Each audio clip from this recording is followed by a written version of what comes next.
And papakuluan ko muna itong chicken breast. Lagyan natin ng tubig.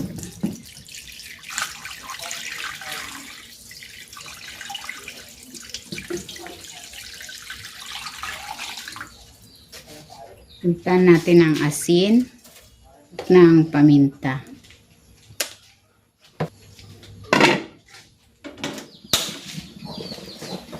Ayan, okay na yung chicken breast. Hahanguin ko na ito. And then, itatabi ko yung sabaw. Yan ang ipangsasabaw natin mamaya. Ayan, nagpainit na ako ng mantika. Magigisa na ako ng bawang.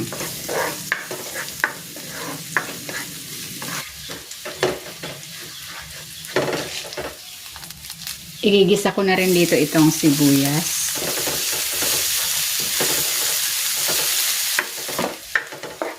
Yan, gusto ko medyo tostado yung bawang sibuyas para mabango yung sabaw. Ayan, okay na yan. Igigisa ko na dito yung hinimay kong chicken.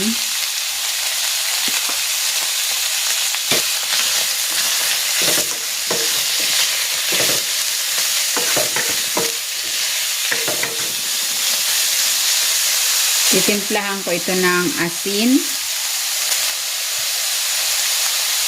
paminta, at maglalagay ako ng patis.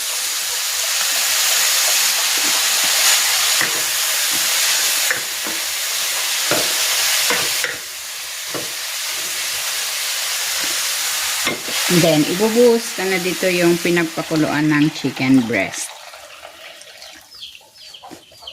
Tatakpan ko ito para mabilis kumulo.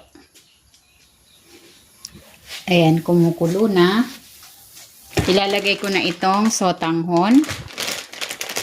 Dalawang ganito ang ilalagay ko. Bawat ganito ay 50 grams. Ang katapat na sabaw nito ay 4 cups para maiwasan na matuyuan yung ating sotanghon soup. Ayan. Bali, ang nilagay kong chicken broth is 8 cups. Para siguradong hindi matutuyo yung sabaw.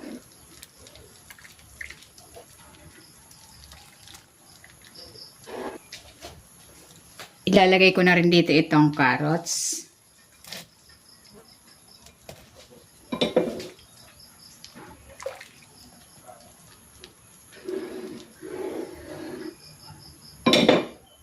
Next, ilalagay ko na rin itong repolyo.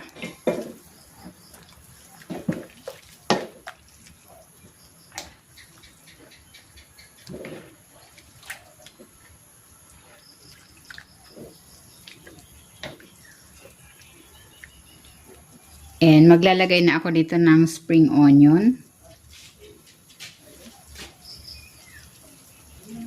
Ng fried garlic.